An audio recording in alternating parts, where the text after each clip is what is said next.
ವಾಸಿಸಿರಿ. ಮೃತ್ಯುಂಜಯ ಯೇಸುವಿನ ಸ್ತೋತ್ರ. ಕ್ರಿಸ್ತರಾಜ ಜ್ಯೋತಿಯಿಂದ ತುಂಬಿ ಬೆಳಗುವ ಪೃಥ್ವಿಯೇ, ನೀ ಆನಂದಿಸು ಹರುಷ ತಾಳುತ್ತಾ. ಕ್ರಿಸ್ತ ರಕ್ಷಾ ಮಹಿಮೆ ನಿನ್ನ ಮೇಲೆ ಕವಿದಿದೆ. ಅಂಧಕಾರದಿಂದ ನಿತ್ಯ ನಿನ್ನ ನೀಗಿದೆ. ಓ ನೀ ಧರ್ಮಸಭೆಯ ನಿಯಮ ಶ್ರೀಮಾತೆ, ಹರ್ಷಿಸವು ಶ್ರೀಕ್ರಿಸ್ತ ಜ್ಯೋತಿಯಿಂದಲಂಕೃತೆ. ಸಂತಸದ ನಾದದಿ ಮೀಸಾನ ತುಂಬಲಿ, ದೈವ ಪ್ರಜಾಗಾನದಿಂದ ಛೇಕರಿಸಲಿ. ಈ ಶ್ರೀರಾತ್ರಿಯನ್ನೊಡೆ ಈ ಸ್ಥಳಕ್ಕೆ ಬಂದಿಹ ಎನ್ನ ಮಿತ್ರರಿಂದವೇ ನೀ ಬೇಡು ಕಾಡುತ್ತಾ. ದಿವ್ಯ ಬಲಿಯ ಸೇವೆ ಮಾಡ ಕರೆದ ಎನ್ನಯ, ಪಾಸ್ಕಾ ಸ್ತುತಿಯ ಪಾಡವರವ ನೀಡಲೆನ್ನುತ್ತ.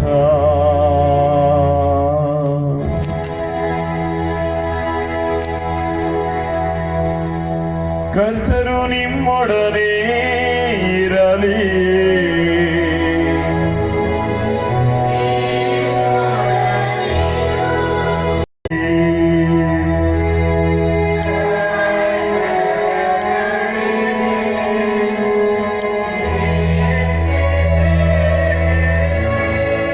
ನಮ್ಮ ಕರ್ತರಾದ ದೇವರಿಗೆ ಕೃತಜ್ಞತೆಯನ್ನು ಸಲ್ಲಿಸೋಣ.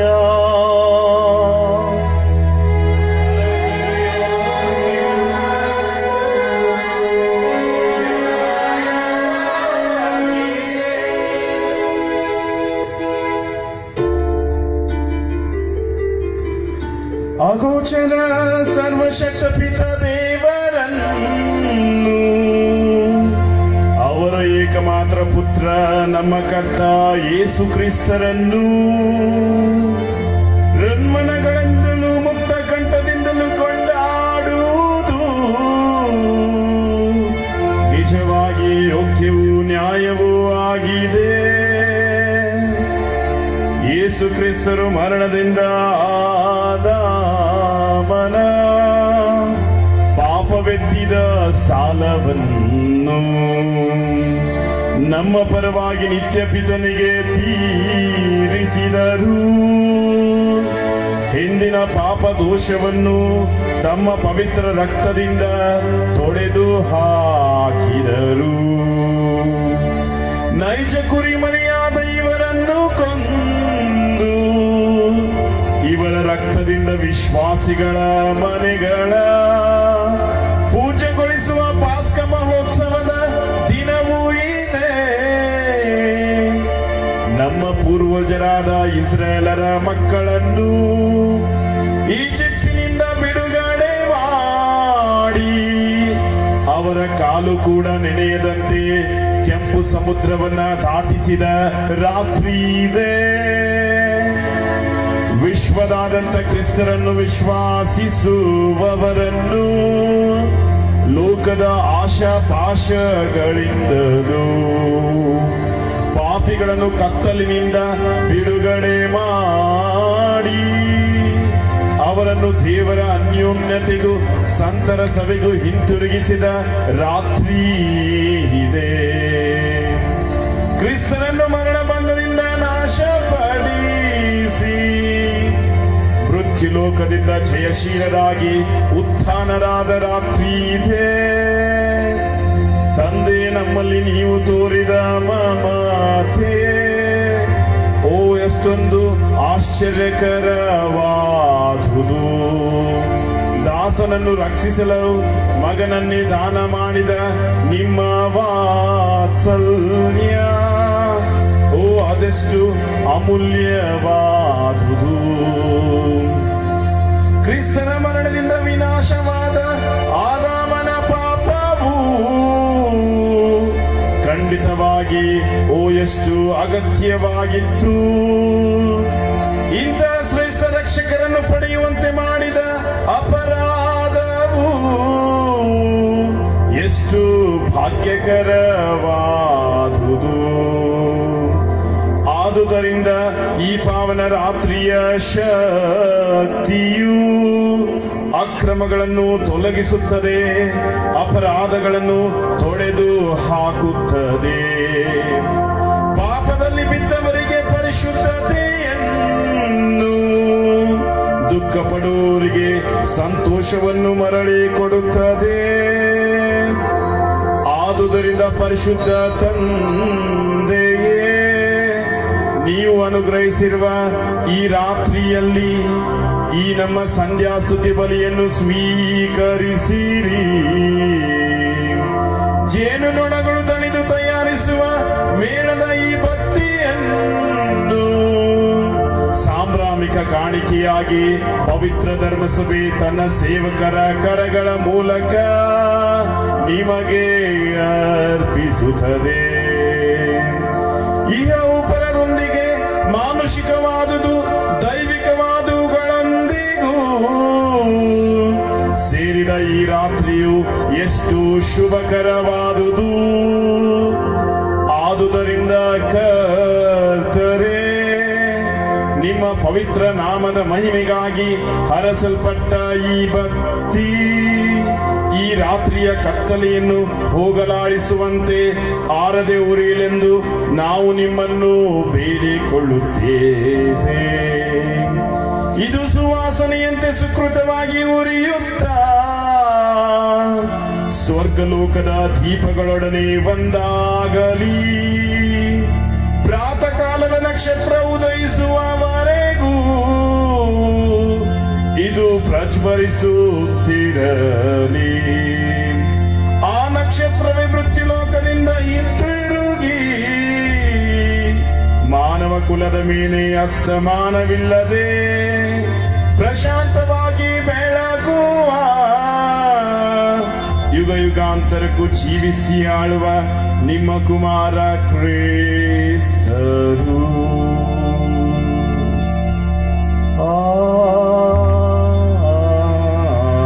ಆಮೆನ್. ಹಾಡಿ.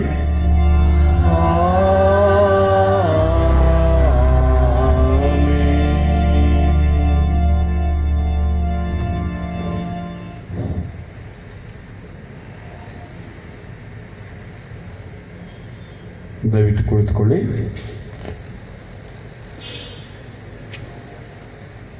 ಪ್ರಿಯರೇ, ಬೆಳಕಿನ ವಿಧಿಯನ್ನ ಮುಗಿಸಿ ಪಾಸ್ಕ ಬತ್ತಿಯ ಮೆರವಣಿಗೆಯಲ್ಲಿ ಬಂದು ದೇವಾಲಯವನ್ನ ಸೇರಿದ್ದೇವೆ. ಈಗ ಮೌನದಿಂದ ಕುಳಿತು ದೇವರ ಸೃಷ್ಟಿಯನ್ನು ಮುನ್ನಡೆಸಿದ ಕಥನವನ್ನ ನಾವು ವಾಚನಗಳಲ್ಲಿ ಕೇಳಲಿದ್ದೇವೆ. ಸಾಮಾನ್ಯವಾಗಿ ಈ ರಾತ್ರಿಯ ಹಳೆಯ ಒಡಂಬಡಿಕೆಗಳ ವಾಚನವನ್ನ ನಾವು ಆಲಿಸಲಿದ್ದೇವೆ.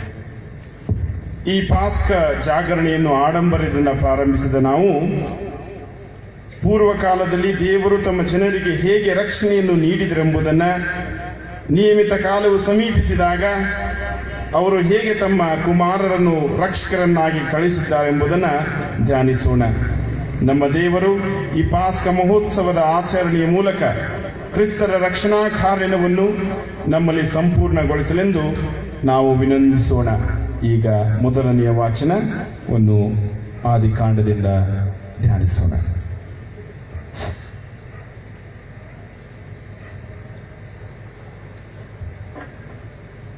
ಆದಿಕಾಂಡದಿಂದ ವಾಚನ. ಆದಿಯಲ್ಲಿ ದೇವರು ಪರಲೋಕ ಭೂಲೋಕವನ್ನು ಸೃಷ್ಟಿ ಮಾಡಿದರು. ಭೂಮಿ ನಿರಾಕಾರವಾಗಿಯೂ ಬರಿದಾಗಿಯೂ ಇತ್ತು. ಆದಿ ಸಾಗರದ ಮೇಲೆ ಕಗ್ಗತ್ತಲು ಕವಿದಿತ್ತು. ದೇವರಾತ್ಮ ಜೀವರಾಶಿಯ ಮೇಲೆ ಚಲಿಸುತ್ತಿತ್ತು. ಆಗ ದೇವರು ಬೆಳಕಾಗಲಿ ಎನ್ನಲು ಬೆಳಕಾಯಿತು. ದೇವರ ಕಣ್ಣಿಗೆ ಅದು ಚೆನ್ನಾಗಿ ಕಂಡಿತು. ಅವರು ಬೆಳಕನ್ನು ಕತ್ತಲೆಯನ್ನು ಬೇರೆ ಬೇರೆ ಮಾಡಿ ಬೆಳಕಿಗೆ ಹಗಲೆಂದು ಕತ್ತಲೆಗೆ ಈರುಳೆಂದು ಹೆಸರಿಟ್ಟರು. ಹೀಗೆ ಬೈಗು ಬೆಳಗು ಆಗಿ ಮೊದಲನೆಯ ದಿನವಾಯಿತು.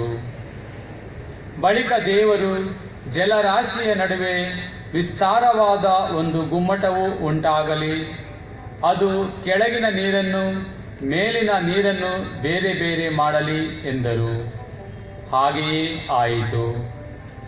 ಹೀಗೆ ದೇವರು ವಿಸ್ತಾರವಾದ ಗುಮ್ಮಟವೊಂದನ್ನು ಮಾಡಿ ಕೆಳಗಿದ್ದ ನೀರನ್ನು ಮೇಲಿದ್ದ ನೀರಿನಿಂದ ವಿಂಗಡಿಸಿದರು. ದೇವರು ಆ ಗುಮ್ಮಟಕ್ಕೆ ಆಕಾಶ ಎಂದು ಹೆಸರಿಟ್ಟರು.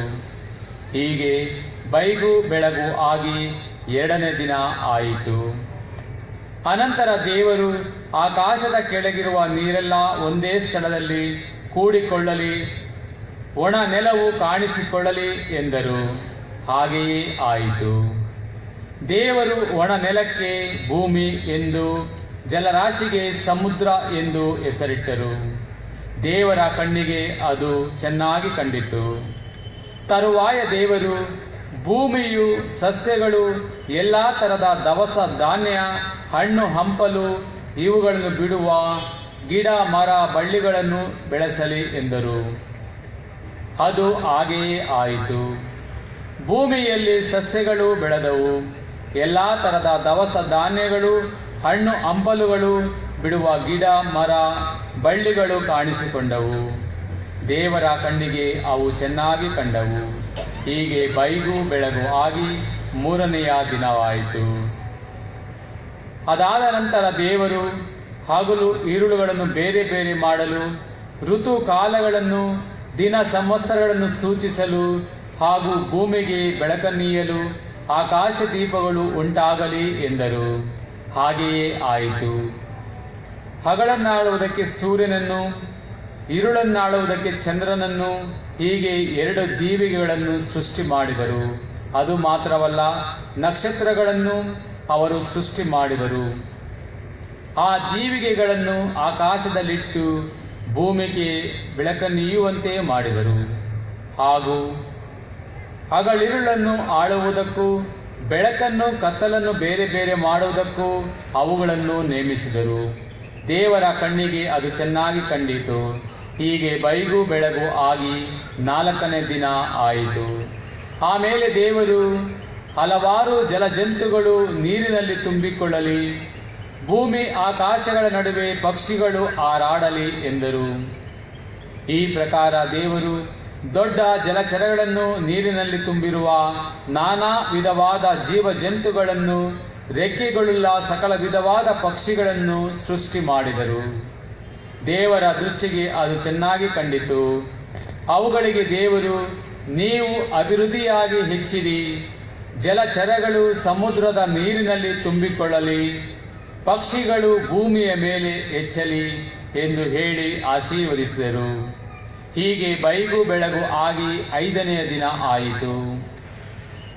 ಆ ಬಳಿಕ ದೇವರು ಭೂಮಿಯಿಂದ ಎಲ್ಲ ಥರದ ಜೀವ ಜಂತುಗಳು ಸೃಷ್ಟಿಯಾಗಲಿ, ದೊಡ್ಡ ಚಿಕ್ಕ ಸಾಕು ಪ್ರಾಣಿಗಳು, ಕಾಡು ಮೃಗಗಳು ಹುಟ್ಟಲಿ ಎಂದರು.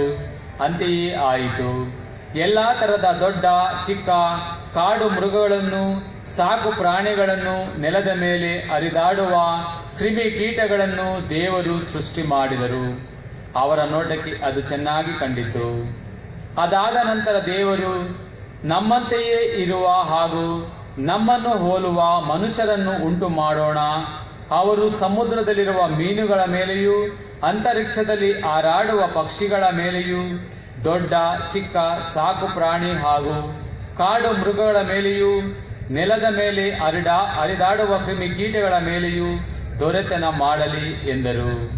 ಹೀಗೆ ದೇವರು ಸೃಷ್ಟಿಸಿದರು. ನರನನ್ನು ತನ್ನ ಹೋಲಿಕೆಯಲ್ಲಿ ಸೃಷ್ಟಿಸಿದರವರನ್ನು, ದೇವಾನುರೂಪದಲ್ಲಿ ಸೃಷ್ಟಿಸಿದವರನ್ನು ಸ್ತ್ರೀ ಪುರುಷರನ್ನಾಗಿ ಅವರನ್ನು ದೇವರು ಆಶೀರ್ವದಿಸಿ, ನೀವು ಅಭಿವೃದ್ಧಿಯಾಗಿ ಅನೇಕ ಮಕ್ಕಳನ್ನು ಪಡೆಯಿರಿ, ಭೂಮಿಯಲ್ಲಿ ಹರಡಿಕೊಂಡು ಅದನ್ನು ವಶಪಡಿಸಿಕೊಳ್ಳಿರಿ, ಸಮುದ್ರದ ಮೀನುಗಳ ಮೇಲೆಯೂ, ಆಕಾಶದ ಪಕ್ಷಿಗಳ ಮೇಲೆಯೂ, ಭೂಮಿಯಲ್ಲಿ ಚಲಿಸುವ ಎಲ್ಲ ಪ್ರಾಣಿಗಳ ಮೇಲೆಯೂ ದೊರೆತನ ಮಾಡಿರಿ. ಇನ್ನು ಭೂಮಿಯಲ್ಲಿರುವ ಎಲ್ಲ ಥರದ ದವಸ ಧಾನ್ಯಗಳನ್ನು, ಹಣ್ಣು ಹಂಪಲುಗಳನ್ನು, ನಿಮಗೆ ಆಹಾರವಾಗಿ ಕೊಟ್ಟಿದ್ದೇನೆ. ಇದಲ್ಲದೆ ಭೂಮಿಯ ಮೇಲೆ ತಿರುಗಾಡುವ ದೊಡ್ಡ ಚಿಕ್ಕ ಮೃಗಗಳಿಗೂ, ಆಕಾಶದಲ್ಲಿ ಹಾರಾಡುವ ಪಕ್ಷಿಗಳಿಗೂ, ನೆಲದಲ್ಲಿ ಹರಿದಾಡುವ ಕ್ರಿಮಿಕೀಟಗಳಿಗೂ ಹುಲ್ಲು ಸೊಪ್ಪುಗಳನ್ನು ಆಹಾರವಾಗಿ ಕೊಟ್ಟಿದ್ದೇನೆ ಎಂದು ಹೇಳಿದರು. ಹಾಗೆಯೇ ಆಯಿತು.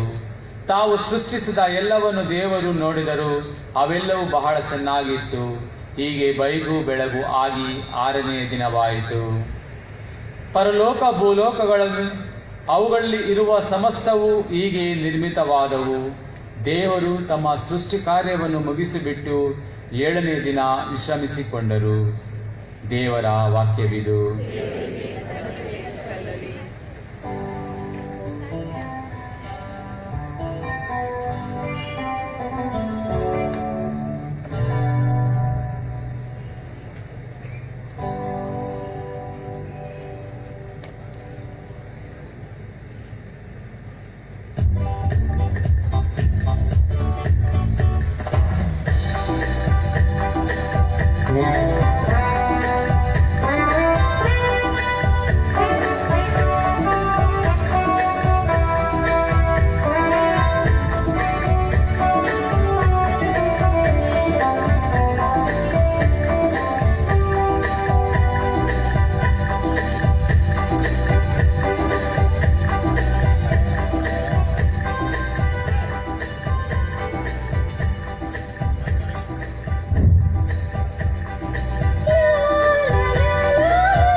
ಪ್ರಾರ್ಥಿಸೋಣ.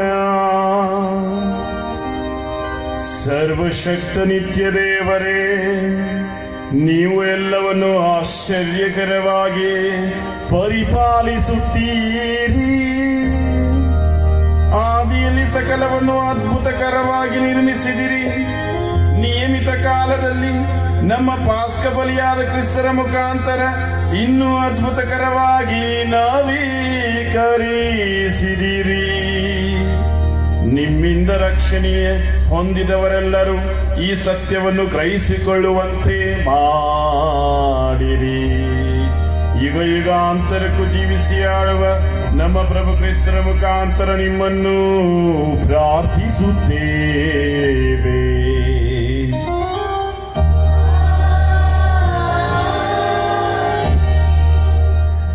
ಪ್ರಿಯರೇ, ಯಾವುದೇ ಹುದ್ದೆಗೆ ಅಥವಾ ಯಾವುದೇ ಕಾರ್ಯಕ್ಕೆ ಅರ್ಹತೆ ಎಂಬುದು ಮುಖ್ಯ.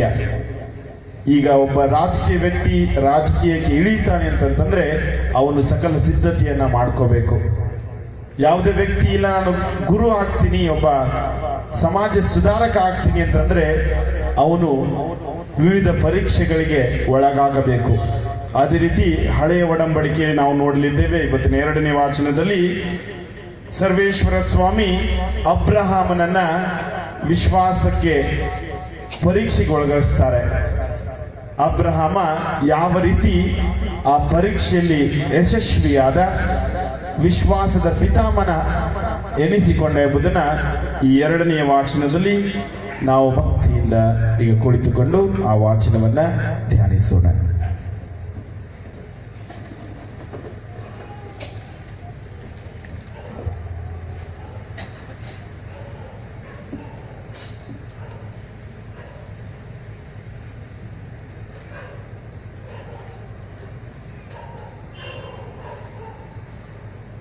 ಪಿತಾಮಹ ಅಬ್ರಹಾಮನ ಯಜ್ಞ. ಆದಿಕಾಂಡದಿಂದ ವಾಚನ. ಈ ಘಟನೆಗಳಾದ ಬಳಿಕ ದೇವರು ಅಬ್ರಹಾಮನನ್ನು ಪರೀಕ್ಷಿಸುವುದಕ್ಕೋಸ್ಕರ ಅಬ್ರಹಾಮನೇ ಎಂದು ಕರೆದರು. ಅವನು ಇಗೋ ಸಿದ್ಧನಿದ್ದೇನೆ ಎಂದನು. ಆಗ ದೇವರು, ನಿನಗೆ ಒಬ್ಬನೇ ಒಬ್ಬನು ಮುದ್ದು ಮಗನೂ ಆದ ಇಸಾಕನನ್ನು ಕರೆದುಕೊಂಡು ಮೋರಿಯ ಪ್ರಾಂತ್ಯಕ್ಕೆ ಹೋಗು. ಅಲ್ಲಿ ನಾನು ತೋರಿಸುವ ಬೆಟ್ಟದ ಮೇಲೆ ಅವನನ್ನು ದಹನ ಬಲಿಯಾಗಿ ಅರ್ಪಿಸು ಎಂದರು. ದೇವರು ಹೇಳಿದ ಸ್ಥಳಕ್ಕೆ ಬಂದು ಸೇರಿದಾಗ ಅಬ್ರಹಾಮನು ಅಲ್ಲಿ ಒಂದು ಬಲಿಪೀಠವನ್ನು ಕಟ್ಟಿದ. ಕಟ್ಟಿಗೆಯನ್ನು ಅದರ ಮೇಲೆ ಒಡ್ಡಿ ಮಗ ಇಸಾಕನ ಕೈಕಾಲುಗಳನ್ನು ಬಿಗಿದು ಕಟ್ಟಿಗೆಗಳ ಮೇಲೆ ಅವನನ್ನು ಕೆಡವಿದ. ಬಳಿಕ ಮಗನನ್ನು ವಧಿಸಲು ಕೈ ಚಾಚಿ ಕತ್ತಿಯನ್ನು ಎತ್ತಿದ. ಆದರೆ ಸರ್ವೇಶ್ವರನ ದೂತನು ಆಕಾಶದಿಂದ, ಅಬ್ರಹಾಮನೇ, ಹೇ ಅಬ್ರಹಾಮನೇ ಎಂದು ಕರೆದನು. ಅದಕ್ಕೆ ಅಬ್ರಹಾಮನು, ಇಗೋ ಸಿದ್ಧನಿದ್ದೇನೆ ಎಂದ. ದೂತನು ಅವನಿಗೆ, ಹುಡುಗನ ಮೇಲೆ ಕೈ ಎತ್ತಬೇಡ, ಅವನಿಗೆ ಯಾವ ಹಾನಿಯನ್ನು ಮಾಡಬೇಡ. ನೀನು ನಿನ್ನ ಒಬ್ಬನೇ ಮಗನನ್ನು ನನಗೆ ಬಲಿ ಕೊಡಲು ಹಿಂದೆಗೆಯಲಿಲ್ಲ ಎಂತಲೇ ನೀನು ದೇವರಲ್ಲಿ ಭಯಭಕ್ತಿಯುಳ್ಳವನೆಂದು ಈಗ ನನಗೆ ಚೆನ್ನಾಗಿ ಗೊತ್ತಾಯಿತು ಎಂದು ಹೇಳಿದನು. ಅಬ್ರಹಾಮನು ಕಣ್ಣೆತ್ತಿ ನೋಡಿದ. ತನ್ನ ಹಿಂದುಗಡೆ ಒಂದು ಟಗರು ಪೊದೆಯಲ್ಲಿ ಕಂಬುಗಳಿಂದ ಸಿಕ್ಕಿಕೊಂಡಿತ್ತು. ಅವನು ಹೋಗಿ ಅದನ್ನು ಹಿಡಿದು ತಂದು ತನ್ನ ಮಗನಿಗೆ ಬದಲಾಗಿ ಅದನ್ನು ದಹನ ಬಲಿಯನ್ನಾಗಿ ಅರ್ಪಿಸಿದನು. ಬೆಟ್ಟದ ಮೇಲೆ ಸರ್ವೇಶ್ವರ ಸ್ವಾಮಿಯೇ ಒದಗಿಸುತ್ತಾರೆ ಎಂಬ ಹೇಳಿಕೆ ಇಂದಿಗೂ ರೂಢಿಯಲ್ಲಿದೆ. ಸರ್ವೇಶ್ವರ ಸ್ವಾಮಿಯ ದೂತನು ಆಕಾಶದಿಂದ ಮತ್ತೊಮ್ಮೆ ಅಬ್ರಹಾಮನನ್ನು ಕರೆದು, ಸರ್ವೇಶ್ವರನ ವಾಕ್ಯವನ್ನು ಕೇಳು. ನೀನು ನಿನ್ನ ಒಬ್ಬನೇ ಮಗನನ್ನು ಬಲಿಗೊಡಲು ಹಿಂದೆಗೆಯದೆ ಹೋದುದರಿಂದ ನಾನು ನಿನ್ನನ್ನು ತಪ್ಪದೆ ಆಶೀರ್ವದಿಸುತ್ತೇನೆ. ನಿನ್ನ ಸಂತತಿಯನ್ನು ಹೆಚ್ಚಿಸಿಯೇ ಹೆಚ್ಚಿಸುತ್ತೇನೆ. ಅದನ್ನು ಆಕಾಶದ ನಕ್ಷತ್ರಗಳಂತೆಯೂ ಸಮುದ್ರ ತೀರದ ಮರಳಿನಂತೆಯೂ ಅಸಂಖ್ಯವಾಗಿ ಮಾಡುತ್ತೇನೆ. ಅವರು ಶತ್ರು ಪಟ್ಟಣಗಳನ್ನು ಸ್ವಾಧೀನಪಡಿಸಿಕೊಳ್ಳುವರು. ನೀನು ನನ್ನ ಮಾತನ್ನು ಕೇಳಿದ್ದರಿಂದ ವಿಶ್ವದ ಎಲ್ಲ ರಾಷ್ಟ್ರಗಳಿಗೂ ನಿನ್ನ ಸಂತತಿಯ ಮೂಲಕ ಆಶೀರ್ವಾದ ಉಂಟಾಗುವುದು ಎಂಬುದಾಗಿ ಸರ್ವೇಶ್ವರನೇ ಆಣೆ ಇಟ್ಟು ಹೇಳಿದ್ದಾರೆ ಎಂದನು. ದೇವರ ವಾಕ್ಯವಿದು.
ಪ್ರಾರ್ಥಿಸೋಣ. ದೇವರೇ, ವಿಶ್ವಾಸಿಗಳ ಪರಮಪಿತನೇ, ನೀವು ವಾಗ್ದಾನ ಮಾಡಿದ ಸಂತತಿಯು ವಿಶ್ವದಲ್ಲೆಲ್ಲ ಅಧಿಕರಿಸುವಂತೆ ಕರುಣಿಸಿದ್ದೀರಿ. ಕ್ರಿಸ್ತನ ಮರಣ ಮತ್ತು ಪುನರುತ್ಥಾನದ ಮೂಲಕ ನಿಮ್ಮ ಸೇವಕ ಅಬ್ರಾಮನನ್ನು ಸರ್ವ ಜನಾಂಗದ ಪಿತೃವಾಗಿ ಮಾಡಿದ್ದೀರಿ. ನಿಮ್ಮ ಪ್ರಜೆಯಾದ ನಾವೆಲ್ಲರೂ ನಿಮ್ಮ ಕರೆಯೋಲಿಗೆ ಯೋಗ್ಯರಾಗಿ ನಡೆಯುವಂತೆ ಕರುಣಿಸಿರಿ. ನಮ್ಮ ಪ್ರಭು ಕ್ರಿಸ್ತರ ಮುಖಾಂತರ ನಿಮ್ಮನ್ನು ಪ್ರಾರ್ಥಿಸುತ್ತೇವೆ.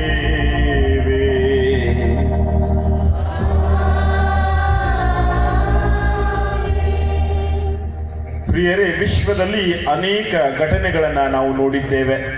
ಅದರಲ್ಲೂ ನಮ್ಮ ಭಾರತ ದೇಶಕ್ಕೆ ಆಗಸ್ಟ್ 14 ರಾತ್ರಿ 15 ಬೆಳಗ್ಗೆ ಸ್ವಾತಂತ್ರ್ಯ ಸಿಕ್ಕದ್ದನ್ನ ನಾವು ಮರೆಯಲು ಸಾಧ್ಯವೇ ಇಲ್ಲ.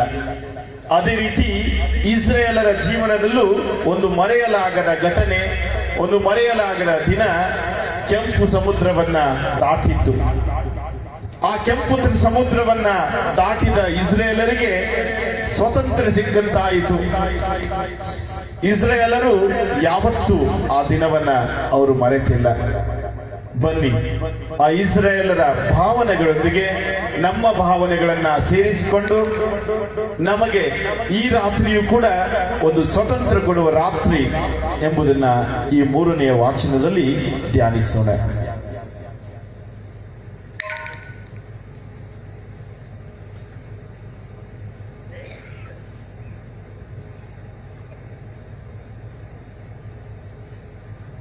ಮೂರನೆಯ ವಾಚನ, ವಿಮೋಚನಾ ಖಂಡದಿಂದ ವಾಚನ. ಇಸ್ರಾಯೇಲರು ಸಮುದ್ರದ ಮಧ್ಯದಲ್ಲಿ ಒಣನೆಲದಲ್ಲಿಯೇ ನಡೆದು ಹೋದರು. ಆಗ ಸರ್ವೇಶ್ವರ ಮೋಶೆಗೆ, ನೀನೇಕೆ ನನಗೆ ಮೊರೆ ಇಡುತ್ತಿರುವೆ? ಮುಂದಕ್ಕೆ ಹೊರಡಬೇಕೆಂದು ಇಸ್ರಾಯೇಲರಿಗೆ ಹೇಳು. ನೀನು ನಿನ್ನ ಕೋಲನ್ನು ಎತ್ತಿ ಸಮುದ್ರದ ಮೇಲೆ ಚಾಚಿ ಅದನ್ನು ವಿಭಾಗಿಸು. ಆಗ ಇಸ್ರಾಯೇಲರು ಸಮುದ್ರದ ಮಧ್ಯೆ ಒಣಗಿದ ನೆಲದ ಮೇಲೆ ನಡೆದು ಹೋಗುವರು. ನಾನು ಈಜಿಪ್ಟಿನವರ ಹೃದಯಗಳನ್ನು ಕಠಿಣಪಡಿಸುವೆನು ಎಂದೇ ಅವರು ಇವರ ಹಿಂದೆ ಸಮುದ್ರದೊಳಕ್ಕೆ ಹೋಗುವರು. ಆಗ ನಾನು ಫರೋಹನನ್ನು, ಅವನ ಸಮಸ್ತ ಸೈನ್ಯವನ್ನು, ರಥಗಳನ್ನು ಹಾಗೂ ರಾಹುತರನ್ನು ಸೋಲಿಸಿ ಪ್ರಖ್ಯಾತಿ ಹೊಂದಿದ ನಂತರ ನಾನೇ ಸರ್ವೇಶ್ವರ ಎಂಬುದನ್ನು ಈಜಿಪ್ಟಿನವರು ತಿಳಿದುಕೊಳ್ಳುವರು ಎಂದರು. ಇಸ್ರಾಯೇಲರ ದಂಡಿನ ಮುಂದೆ ಹೋಗುತ್ತಿದ್ದ ದೇವದೂತನು ಸ್ಥಳ ಬದಲಾಯಿಸಿ ಅವರ ಹಿಂದಕ್ಕೆ ಬಂದನು. ಅವರ ಮುಂಭಾಗದಲ್ಲಿದ್ದ ಮೇಘಸ್ತಂಭವು ಅಲ್ಲಿಂದ ಬಂದು ಅವರ ಹಿಂದೆ ನಿಂತುಕೊಂಡಿತು. ಆ ಮೇಘಸ್ತಂಭವು ಈಜಿಪ್ಟಿನವರ ಪಡೆಗೂ ಇಸ್ರಾಯೇಲರ ಪಡೆಗೂ ನಡುವೆ ಬಂದು ಈಜಿಪ್ಟಿನವರಿಗೆ ಕತ್ತಲೆಯನ್ನು ಉಂಟು ಮಾಡಿತು. ಇಸ್ರಾಯೇಲರಿಗೆ ರಾತ್ರಿಯನ್ನು ಬೆಳಕಾಗಿಸಿತು. ಈ ಕಾರಣ ಆ ರಾತ್ರಿಯೆಲ್ಲ ಒಂದು ಪಡೆಯವರು ಇನ್ನೊಂದು ಪಡೆಯವರ ಬಳಿಗೆ ಬರಲಾಗಲಿಲ್ಲ. ಮೋಶೆ ಸಮುದ್ರದ ಮೇಲೆ ಕೈಚಾಚಿದಾಗ ಸರ್ವೇಶ್ವರ ಸ್ವಾಮಿ ಆ ರಾತ್ರಿಯೆಲ್ಲ ಪೂರ್ವ ದಿಕ್ಕಿನಿಂದ ಬಲವಾದ ಬಿರುಗಾಳಿ ಬೀಸುವಂತೆ ಮಾಡಿ ಸಮುದ್ರದ ನೀರನ್ನು ಒಂದು ಕಡೆಯಿಂದ ನೂಕಿ ಅದರ ತಳದಲ್ಲಿ ಒಣನೆಲವು ಕಾಣಿಸುವಂತೆ ಮಾಡಿದರು.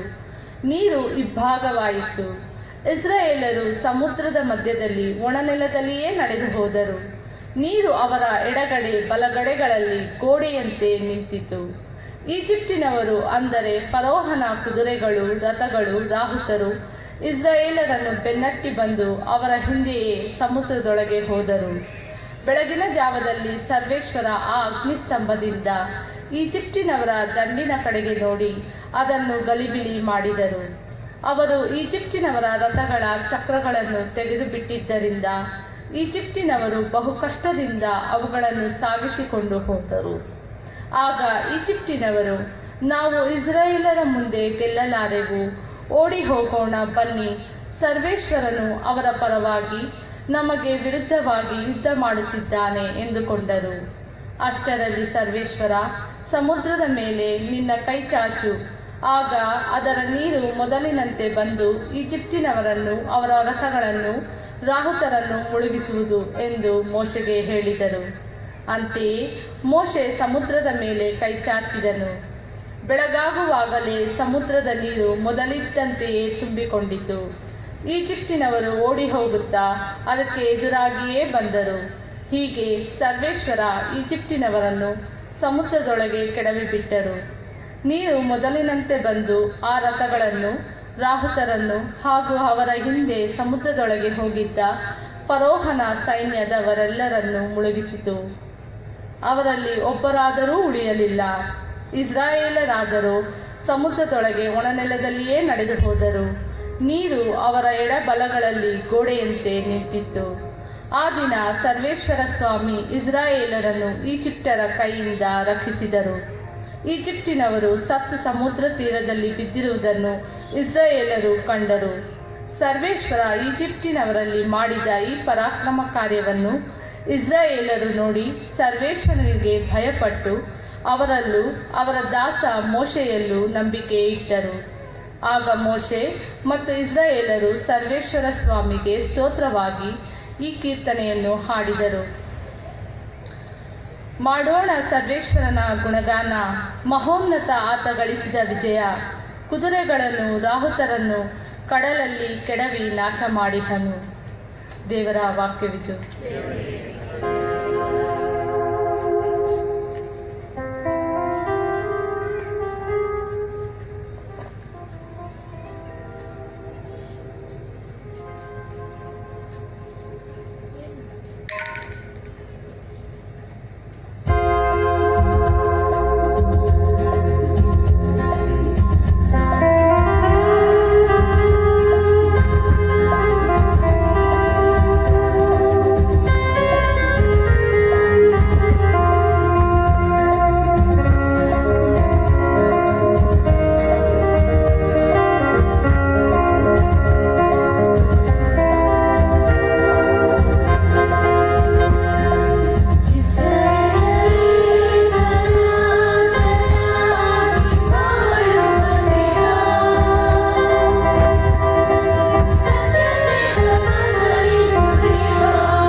ಪ್ರಾರ್ಥಿಸೋಣ.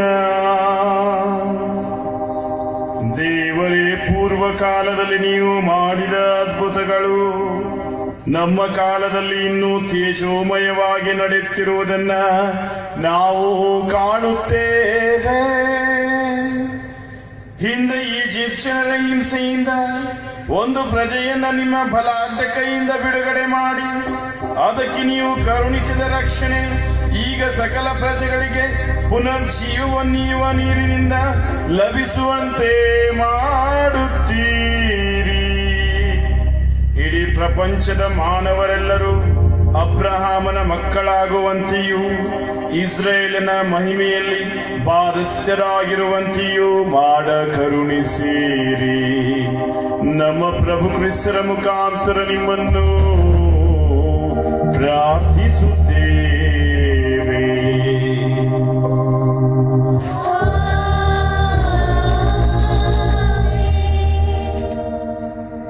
ಪ್ರಿಯರೇ, ಕಳೆದ 40 ದಿನಗಳಿಂದ ಮಹೋನ್ನತ ಗೀತೆಯನ್ನ ನಾವು ಹಾಡಿರಲಿಲ್ಲ.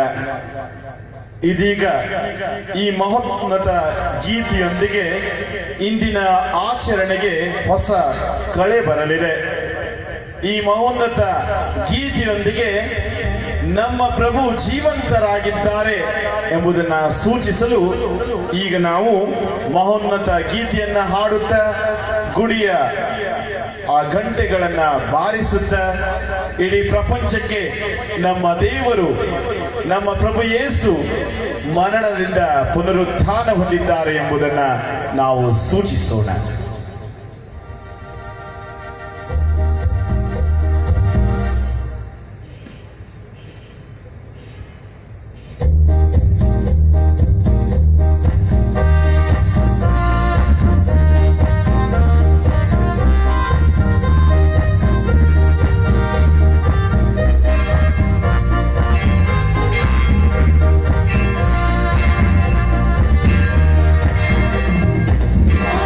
Oh,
ಪ್ರಾರ್ಥಿಸೋಣ. ಈ ಮಹಾಪವಿತ್ರ ರಾತ್ರಿಯನ್ನು ಕರ್ತರ ಪುನರುತ್ಥಾನದ ಪ್ರಭೆಯಿಂದ ಬೆಳಗಿಸಿದ ದೇವರೇ, ನಿಮ್ಮ ಕುಟುಂಬದ ಹೊಸ ಮಕ್ಕಳಲ್ಲಿ ನೀವು ಅನುಗ್ರಹಿಸಿರುವ ಪುತ್ರಭಾವವನ್ನು ಕಾದಿರಿಸಿರಿ. ಅವರು ಆತ್ಮದಲ್ಲೂ ಶರೀರದಲ್ಲೂ ಹೊಸಬರಾಗಿ ನಿಮಗೆ ನಿಷ್ಕಳಂಕ ಸೇವೆಯನ್ನು ಸಲ್ಲಿಸಲಿ. ನಿಮ್ಮೊಂದಿಗೆ ಪವಿತ್ರ ಆತ್ಮರ ಐಕ್ಯದಲ್ಲಿ ದೇವರಾಗಿ ಯುಗ ಯುಗಾಂತರಕ್ಕೂ ಜೀವಿಸಿ ಆಳುವ ನಮ್ಮ ಪ್ರಭು ನಿಮ್ಮ ಕುಮಾರರೂ ಆಗಿರುವ ಯೇಸು ಕ್ರಿಸ್ತರ ಮುಖಾಂತರ ನಿಮ್ಮನ್ನು ಪ್ರಾರ್ಥಿಸುತ್ತೇವೆ.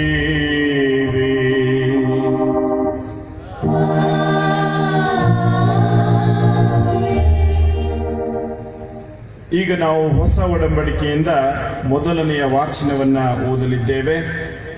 ಕ್ರೈಸ್ತನೊಬ್ಬನ ಇಡೀ ಬದುಕು ತನ್ನ ದೈವ ಯೇಸುವಿನೊಂದಿಗೆ ಆತನ ಬದುಕಿನ ಪ್ರತಿಯೊಂದು ಘಟನೆಯೊಂದಿಗೆ ಮೇಳೈಸುತ್ತಾ ಹೋಗುತ್ತದೆ.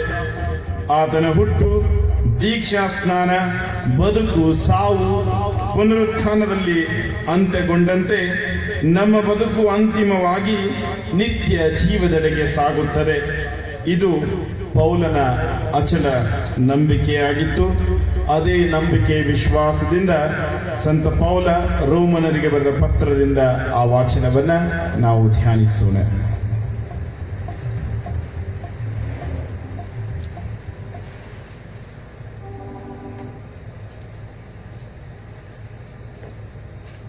ಯೇಸು ಕ್ರಿಸ್ತರನ್ನು ಮರಣದಿಂದ ಎಬ್ಬಿಸಲಾಯಿತು ಎಂಬುದನ್ನು ನಾವು ಬಲ್ಲೆವು. ಆದ್ದರಿಂದ ಅವರು ಇನ್ನು ಎಂದಿಗೂ ಸಾಯುವುದಿಲ್ಲ. ಸಂತ ಪೌಲನು ರೋಮನರಿಗೆ ಬರೆದ ಪತ್ರದಿಂದ ಮೊದಲನೆಯ ವಾಚನ. ಕ್ರಿಸ್ತ ಯೇಸುವಿನರಾಗಲು ದೀಕ್ಷಾಸ್ಥಾನ ಹೊಂದಿರುವ ನಾವು ಅವರ ಮರಣದಲ್ಲಿ ಪಾಲುಗಾರರಾಗಲು ದೀಕ್ಷಾಸ್ಥಾನ ಪಡೆದೆವು ಎಂಬುದು ನಿಮಗೆ ತಿಳಿದಿದೆ. ಹೀಗಿರಲಾಗಿ ದೀಕ್ಷಾಸ್ನಾನ ಮಾಡಿಸಿಕೊಂಡಾಗ ಅವರ ಮರಣದಲ್ಲಿ ಪಾಲುಗಾರರಾದ ನಮಗೆ ಅವರೊಡನೆ ಸಮಾಧಿಯೂ ಆಯಿತು.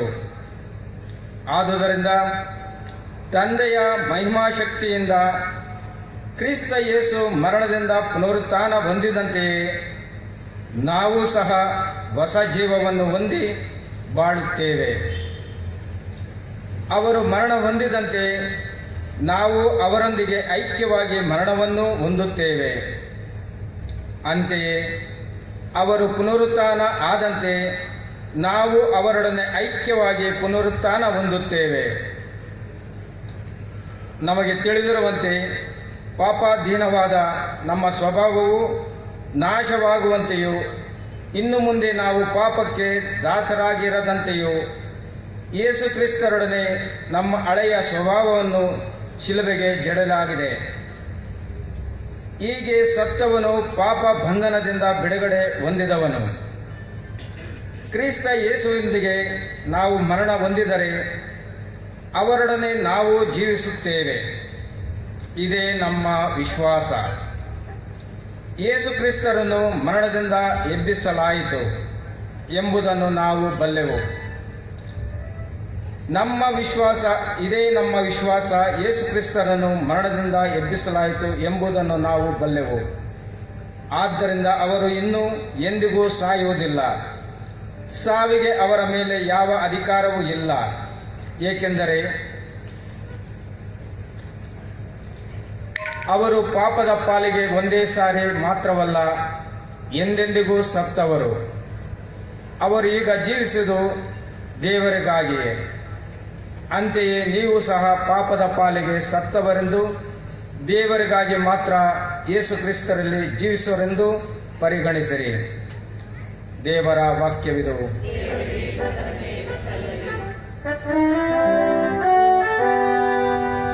40 ದಿನಗಳಿಂದ ಹಾಡದೇ ಇದ್ದಂತಹ ಹಲ್ಲೆಲೂಯಾ ಗೀತೆಯನ್ನ ಈಗ ಅತಿ ಸಂಭ್ರಮದಿಂದ ವಿಜೃಂಭಣೆಯಿಂದ ಹಾಡಲಿದ್ದೇವೆ. ಹಲ್ಲೆಲೂಯಾ ಎಂದರೆ ಯೆಹೋವನ್ನ ಸ್ತುತಿಸಿರಿ. ನಮ್ಮ ಸಹೋದರ, ನಮ್ಮ ರಕ್ಷಕ ಯೇಸು ಕ್ರಿಸ್ತನನ್ನ ಮರಣದಿಂದ ಎಬ್ಬಿಸಿದ ಯೆಹೋವನಿಗೆ ಕೀರ್ತಿಸೋಣ ಈ ಹಲ್ಲೆಲೂಯ ಗೀತೆಯೊಂದಿಗೆ. ದಯವಿಟ್ಟು ಎದ್ದು ನಿಂತುಕೊಳ್ಳಿ.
ಕರ್ತರು ನಿಮ್ಮೊಡನೆ ಇರಲಿ.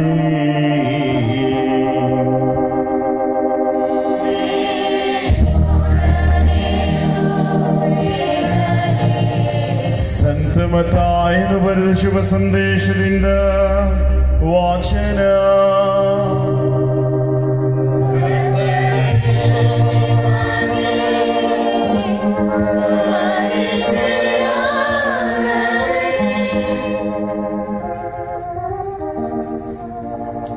ಸಬ್ಬತ್ ದಿನ ಕಳೆದಿತ್ತು. ಭಾನುವಾರ ಬೆಳಗಾಗುವುದರಲ್ಲಿತ್ತು. ಮಗ್ದಲದ ಮರಿಯಳು ಮತ್ತು ಇನ್ನೊಬ್ಬ ಮರಿಯಳು ಸಮಾಧಿಯನ್ನು ನೋಡಲು ಬಂದರು.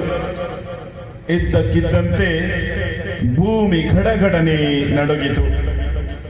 ಆಗ ದೇವದೂತನು ಸ್ವರ್ಗದಿಂದ ಇಳಿದು ಬಂದನು. ಸಮಾಧಿಯ ಕಲ್ಲನ್ನು ಹಿಂದಕ್ಕೆ ಉರುಳಿಸಿ ಅದರ ಮೇಲೆ ಕುಳಿತುಕೊಂಡನು. ಆತನ ರೂಪ ಮಿಂಚಿನಂತೆ ಹೊಳೆಯುತ್ತಿತ್ತು. ಉಡುಪು ಹಿಮದಂತೆ ಬೆಳ್ಳಗಿತ್ತು. ಕಾವಲಿನವರು ಆತನನ್ನು ಕಂಡು ಭಯದಿಂದ ನಡುಗುತ್ತಾ ಸತ್ತಂತಾದರು. ಆಗ ದೂತನು ಆ ಮಹಿಳೆಯರಿಗೆ, ಹೆದರಬೇಡಿ, ಶಿಲುಬೆಗೇರಿಸಿದ ಯೇಸುವನ್ನ ನೀವು ಹುಡುಕುತ್ತಿದ್ದೀರೆಂದು ನಾನು ಬಲ್ಲೆ. ಅವರು ಇಲ್ಲಿಲ್ಲ. ಅವರೇ ಹೇಳಿದಂತೆ ಪುನರುತ್ಥಾನ ಹೊಂದಿದ್ದಾರೆ. ಬನ್ನಿ, ಅವರು ನಿಂತಿದ್ದ ಸ್ಥಳವನ್ನು ನೋಡಿ. ಈಗ ಬೇಗನೆ ಹೋಗಿ ಅವರ ಶಿಷ್ಯರಿಗೆ, ಸತ್ತಿದ್ದವರು ಪುನರುತ್ಥಾನ ಹೊಂದಿದ್ದಾರೆ, ಅವರು ನಿಮಗಿಂತ ಮುಂಚಿತವಾಗಿ ಗಲಿಲಾಯಕ್ಕೆ ಹೋಗುವರು, ಅಲ್ಲೇ ಅವರನ್ನ ಕಾಣುವಿರಿ ಎಂದು ತಿಳಿಸಿರಿ. ನಾನು ನಿಮಗೆ ತಿಳಿಸಬೇಕಾದ ಸಮಾಚಾರ ಇದೆ, ಮರೆಯದಿರಿ ಎಂದರು. ಅದರಂತೆಯೇ ಆ ಮಹಿಳೆಯರು ಭಯಮಿಶ್ರಿತ ಆನಂದದಿಂದ ಸಮಾಧಿಯನ್ನು ಬಿಟ್ಟು ಕೂಡಲೇ ಹೊರಟರು. ಶಿಷ್ಯರಿಗೆ ಈ ಸಮಾಚಾರವನ್ನು ಮುಟ್ಟಿಸಲು ಧಾವಿಸಿದರು. ತಟ್ಟನೆ ಯೇಸುವೆ ಅವರನ್ನ ಎದುರುಗೊಂಡು, ನಿಮಗೆ ಶುಭವಾಗಲಿ ಎಂದರು. ಆ ಮಹಿಳೆಯರು ಹತ್ತಿರಕ್ಕೆ ಬಂದು ಅವರ ಪಾದಕ್ಕೆ ಎರಗಿ ಪೂಜಿಸಿದರು. ಆಗ ಯೇಸು ಅವರಿಗೆ, ಭಯಪಡಬೇಡಿ, ನನ್ನ ಸಹೋದರರ ಬಳಿಗೆ ಹೋಗಿ ಅವರು ಗಲಿಲಾಯಕ್ಕೆ ಹೋಗಬೇಕೆಂದಲು ಅಲ್ಲಿ ಅವರನ್ನು ನನ್ನನ್ನು ಕಾಣುವರು ಎಂದು ತಿಳಿಸಿರಿ ಎಂದು ಹೇಳಿದರು. ಪ್ರಭು ಕ್ರಿಸ್ತನ ಶುಭ ಸಂದೇಶವಿದು.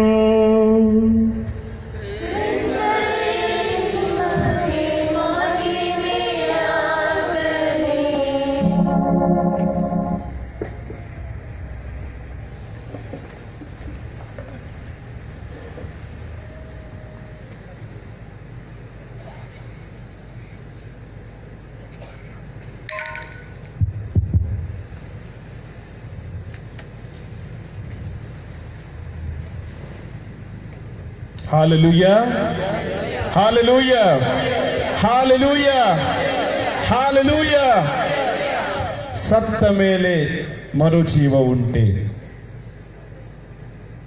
ಉಂಟಾ? ಅಮಾವಾಸ್ಯೆ ದಿವಸ ಕೇಳಿದ್ರೆ ಸ್ವಾಮಿ ದೆವ್ವ ಇರ್ತವೆ ಅಂತ ಗೊತ್ತು ಅಂತ ಹೇಳ್ತೀರ ಅಲ್ವಾ? Price the Lord, praise the lord. ಸತ್ತ ಮೇಲೆ ಮರುಜೀವ ಉಂಟೆ ಎಂಬ ಪ್ರಶ್ನೆಗೆ ಹಲವಾರು ವಿಜ್ಞಾನಿಗಳು, ಹಲವಾರು ಮೇಧಾವಿಗಳು ಇಲ್ಲಿಯವರೆಗೆ ಅವರಿಗೆ ಆ ಮರುಜೀವ ಬರೀ ಪ್ರಶ್ನೆಯಾಗಿಯೇ ಉಳಿದಿದೆ. ಆದರೆ ನಮ್ಮ ನಿಮ್ಮಂಥವರಿಗೆ ಸತ್ತ ಮೇಲೆ ಮರುಜೀವ ಇದೆ ಎಂಬುದನ್ನ ತೋರಿಸಿಕೊಟ್ಟಂತವರು ಭಗವಾನ್ ಯೇಸು ಕ್ರಿಸ್ತರು. Hallelujah, hallelujah, hallelujah. ಒಬ್ಬ ವ್ಯಕ್ತಿ ಸತ್ತ ಮೇಲೆ ಅವನಿಗೆ ಮತ್ತೆ ಜೀವ ಬರುವುದಿಲ್ಲ. ಇತಿಹಾಸದ ಪುಟಗಳನ್ನು ನಾವು ತೆಗೆದು ನೋಡಿದರೆ ಸತ್ತವರಿಂದ ಎದ್ದು ಬಂದಂತವರು ಭಗವಾನ್ ಯೇಸು ಕ್ರಿಸ್ತರು. ಆದ್ದರಿಂದಲೇ ಅವರನ್ನು ಪುನರುತ್ಥಾನಿ ಯೇಸು ಎಂದು ನಾವು ಕರೆಯುತ್ತೇವೆ. ಪ್ರಿಯ ಸಹೋದರ ಸಹೋದರಿಯರೇ, ಇಂದು ಆ ಪಾಸ್ಕ ಮಹೋತ್ಸವವನ್ನ ನಾವು ಆಚರಿಸುತ್ತಿರುವಾಗ ನಾವು ತಿಳಿದುಕೊಳ್ಳಬೇಕು, ನಾವು ಈಗ ಬೆಳಕಿನ ಮಕ್ಕಳು. ಕತ್ತಲೆಯಿಂದ ನಮಗೆ ಸ್ವಾತಂತ್ರ್ಯ ಸಿಕ್ಕಿದೆ. ಕತ್ತಲೆಗೆ ನಮ್ಮ ಮೇಲೆ ಯಾವ ಅಧಿಕಾರವೂ ಇಲ್ಲ. ಆದ್ದರಿಂದಲೇ ನಾವೆಲ್ಲರೂ ಕ್ರೈಸ್ತರು ಎಂಬ ಹೆಸರನ್ನ ಪಡೆದಿರುವವರು. ಕ್ರೈಸ್ತ ಎಂದರೆ ಪುನರುತ್ಥಾನಿ ಎಂಬುದನ್ನು ನಾವು ಅರಿತುಕೊಳ್ಳಬೇಕಾಗಿದೆ. ಪ್ರಿಯರೇ, 2014ರಲ್ಲಿ ವಾರ್ತಾಪತ್ರಿಕೆಯಲ್ಲಿ ಬಂದಂತ ಒಂದು ಸಮಾಚಾರ, ರಷ್ಯಾ ದೇಶದಲ್ಲಿ ಹಾಡಿಲುಮಿಡಾ ಎಂಬ 61 ವಯಸ್ಸಿನ ಹೆಂಗಸು ಹೃದಯಾಘಾತದಿಂದ ಅವಳು ಮೃತಪಟ್ಟಿದ್ದಳು ಎಂಬುದನ್ನ ಒಂದು ಆಸ್ಪತ್ರೆ ಖಚಿತಪಡಿಸಿತ್ತು. ಸತ್ತಿದ್ದಾಳೆ ಅಂತ ತಿಳ್ಕೊಂಡ್ಬಿಟ್ಟು ಆಕೆಯನ್ನ ಮಾರ್ಚರಿಯಲ್ಲಿ ಇಟ್ಟಿದ್ರು. ಹೀಗೆ ಆಕೆಯ ದೇಹವನ್ನ ನೋಡಲು ಆಕೆಯ ಮಗಳು ನೆಲ್ಲಿ ಲುಮಿಡಾ ಎಂಬವಳು ಆಸ್ಪತ್ರೆಗೆ ಬರುತ್ತಾಳೆ. ಹೀಗೆ ಆಸ್ಪತ್ರೆಗೆ ಬಂದಾಗ ವೈದ್ಯರು ಹೇಳ್ತಾರೆ, ನಿಮ್ಮಮ್ಮನಿಗೆ ತೀವ್ರ ಹೃದಯಾಘಾತ ಆಗಿ ಅವ್ರು ಸತ್ತು ಹೋಗಿದ್ದಾರೆ, ಅವ್ರನ್ನ ನಾವು ಮಾರ್ಚರ್ಲಿ ಇಟ್ಟಿದ್ದೀವಿ ಅಂತ ಹೇಳಿದಾಗ ಈ ನೆಲ್ಲಿ ತುಂಬಾ ದುಃಖದಿಂದ, ಹೌದಾ ಸರಿ ಬಿಡಿ, ನಾನು ಹೋಗಿ ಶವ ಸಂಸ್ಕಾರಕ್ಕೆ ತಯಾರಿ ಮಾಡ್ತೀನಿ ಅಂತ ಹೇಳಿ ಮನೆಗೆ ಹೋಗಿ ಸುಮಾರು 60,000 ರೂಪಾಯಿ ಖರ್ಚು ಮಾಡಿ ಹೊಸ ಪೆಟ್ಟಿಗೆಯನ್ನ ಮಾಡಿ ಸಮಾಧಿಯಲ್ಲಿ ಗುಣಿಯನ್ನು ತೆಗೆಸಿ 3 ದಿನಗಳವರೆಗೆ ಕಾಯುತ್ತಾಳೆ. ಕಾರಣ ಆಕೆಯ ಸಂಬಂಧಿಕರು ತುಂಬಾ ದೂರದ ದೇಶದಲ್ಲಿ ನೆಲೆಸಿದ್ದರು. ಹೀಗೆ ಸಂಬಂಧಿಕರೆಲ್ಲ ಬಂದ ಮೇಲೆ ಆಕೆ ಮತ್ತೆ ಆಸ್ಪತ್ರೆಗೆ ಬರುತ್ತಾಳೆ. ತನ್ನ ತಾಯಿಯ ಮೃತದೇಹವನ್ನ ತೆಗೆದುಕೊಳ್ಳೋಕೆ ಆಕೆಯಲ್ಲಿ ಬರ್ತಾಳೆ. ಹೀಗೆ ಬಂದಾಗ ವೈದ್ಯರು ಹೇಳ್ತಾರೆ, ನಮ್ಮ ಆಸ್ಪತ್ರೆಯ ಒಂದು ನಿಯಮಾವಳಿ ಪ್ರಕಾರ ನಾವು ಆ ಒಂದು ಮೃತದೇಹವನ್ನ ಪೋಸ್ಟ್ ಮಾಡ್ಬಿಟ್ಟು ಕೊಡ್ತೀವಿ ಅಂತ ಹೇಳಿ, ಇನ್ನೇನು ಆ ದೇಹವನ್ನ ಆಪರೇಷನ್ ಟೇಬಲ್ ಮೇಲೆ ಹಾಕಿ ಪೋಸ್ಟ್ ಮಾರ್ಟಮ್ ಮಾಡೋಂತ ಇನ್ನೇನು ಕತ್ತರಿಸಕ್ಕೆ ರೆಡಿ ಆಗ್ತಾ ಇದ್ರು. ಸಡನ್ ಆಗಿ ಆ 61 ವಯಸ್ಸಿನ ಆ ಹೆಂಗಸು ಎದ್ದು ಕೂತ್ಕೊಳ್ತಾಳೆ. ಕೇಳ್ತೀರಾ ನೀವು? ಡಾಕ್ಟರು ಒಬ್ರು ನಿಲ್ಲಲ್ಲ, ಎಲ್ಲರೂ ಓಡುತ್ತಾರೆ ಹೊರಗಡೆ. ಎಲ್ಲರಿಗೂ ಆಶ್ಚರ್ಯ. ಕಾರಣ ಅವತ್ತು 3 ದಿನಗಳ ಹಿಂದೆ ಡಾಕ್ಟರ್ ಚೆನ್ನಾಗಿ ಪರೀಕ್ಷೆ ಮಾಡಿರಲಿಲ್ಲ. ಆ ತಾಯಿ ಸತ್ತಿರಲಿಲ್ಲ, ಬದಲಾಗಿ ತೀವ್ರ ಹೃದಯಾಘಾತದಿಂದ ಅವರು ಕೋಮಾ ಸ್ಟೇಜಿಗೆ ಹೋಗಿದ್ರು. ಇಷ್ಟೆಲ್ಲ ಆದ್ಮೇಲೆ ಮಾಧ್ಯಮದವರಿಗೆ ನಿಮ್ಗೆ ಗೊತ್ತಲ್ಲ, ಯಾವ್ದಾದ್ರು ಒಂದ್ ಸ್ವಲ್ಪ ನ್ಯೂಸ್ ಸಿಕ್ಬಿಟ್ರೆ ಸಾಕು, ಟಿವಿನವ್ರಿಗೆ ಹಾಗಿತ್ತಂತೆ ಪವಾಡ ರಹಸ್ಯ ಅಂತ. ಹೀಗೆ ಮರುದಿನ ಮಾಧ್ಯಮದವರು ಆ ಒಂದು 61 ವಯಸ್ಸಿನ ಹಾಡಿಲುಮಿಡಾ ಅವರನ್ನ ಕೇಳಿದಾಗ 3 ಪ್ರಶ್ನೆಗಳನ್ನ ಅವ್ರು ಕೇಳಿದ್ರು. ಹೇಗೆ ನೀವು ಸತ್ತಿರುವ ವ್ಯಕ್ತಿ ಅಂತ ತಿಳಿದು ಎಲ್ಲರೂ ರೆಡಿ ಮಾಡ್ಕೊಂಡಿದ್ರು, ನಿಮಗೆ ಇನ್ನೂ ಬದುಕಿದ್ದೀರಾ, ನಿಮಗೇನು ಅನ್ಸುತ್ತೆ ಅಂತ ಕೆಲವು ಕೇಳಿದ್ರು. ಇನ್ನು ಕೆಲವರು ಕೇಳಿದ್ರು, ಡಾಕ್ಟರ್ ಮೇಲೆ ಕೇಸ್ ಹಾಕ್ತೀರಾ ಅಂತ ಇನ್ನು ಕೆಲವರು ಕೇಳಿದ್ರು. ಹೀಗೆ ಪ್ರಶ್ನೆಗಳ ಮೇಲೆ ಈ ಪತ್ರಿಕೆಯವರು ಪ್ರಶ್ನೆಗಳನ್ನ ಕೇಳ್ತಾ ಇರುವಾಗ ಈ ಹಾಡಿ ಲುಮಿಡ ಹೇಳಿರುವ ಮಾತುಗಳು. ಮೊದಲನೆಯದು, ನಾನು ಯೇಸುವಿನಲ್ಲಿ ವಿಶ್ವಾಸಿಸುತ್ತೇನೆ, ಕಾರಣ ಅವರು ಜೀವಿಸುವ ದೇವರು. ನಾನು ಈ ಪ್ರಪಂಚದಲ್ಲಿ ಸತ್ತರೂ ಕೂಡ ಒಂದಲ್ಲ ಒಂದು ದಿವಸ ಪ್ರಭು ಯೇಸು ನನ್ನನ್ನು ಪುನರುತ್ಥಾನಗೊಳಿಸುತ್ತಾರೆ. Praise the Lord, praise the Lord. ಅದೇ ರೀತಿ ಲಾಜರನನ್ನ ಜೀವಕ್ಕೆ ಎಬ್ಬಿಸಿದ ದೇವರು, ಯಾವುದೇ ವ್ಯಕ್ತಿ ಅವರಲ್ಲಿ ವಿಶ್ವಾಸವಿಟ್ಟು ಮರಣ ಹೊಂದಿದರು ಅವರನ್ನ ಜೀವಂತಗೊಳಿಸುತ್ತಾರೆ. Praise the Lord, praise the Lord. ಹೀಗೆ ಹಾಡಿ ಲುಮಿಡ ತನ್ನ ವಿಶ್ವಾಸವನ್ನ ಪ್ರಭು ಯೇಸುವಿನಲ್ಲಿ ಪ್ರಕಟಿಸಲಿಲ್ಲ. ಪ್ರಿಯ ಸಹೋದರ ಸಹೋದರಿಯರೇ, ಯೋಹಾನನು ಬರೆದ ಶುಭ ಸಂದೇಶ 11ನೇ ಅಧ್ಯಾಯ 25ರಲ್ಲಿ ನಾವು ಓದ್ತೀವಿ, ನಾನೇ ಪುನರುತ್ಥಾನ, ನಾನೇ ಜೀವ, ನಾನು ಜೀವಿಸುವ ದೇವರು ಎಂಬುದನ್ನ ಪ್ರಭು ಯೇಸು ಹೇಳುತ್ತಾರೆ.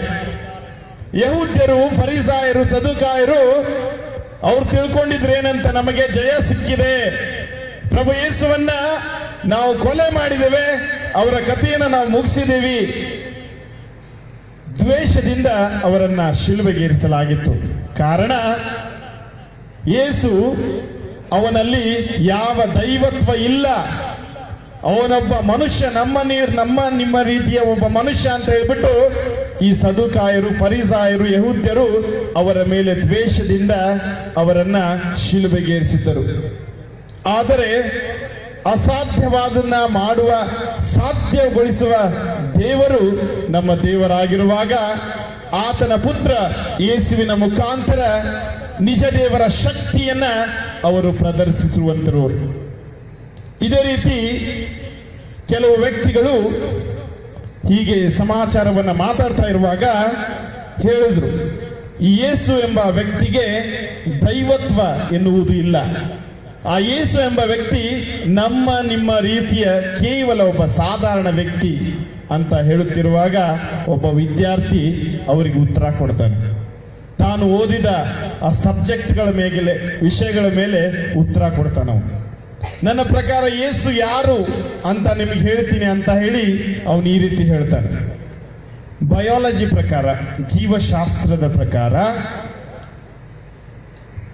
ಯಾವ ಪುರುಷ ಹಾಗೂ ಮಹಿಳೆಯ ಸಂಸರ್ಗವಿಲ್ಲದೆ ಹುಟ್ಟಿದ ಏಕೈಕ ವ್ಯಕ್ತಿ ಯೇಸು ಅಂತ ಹೇಳ್ತಾನೆ.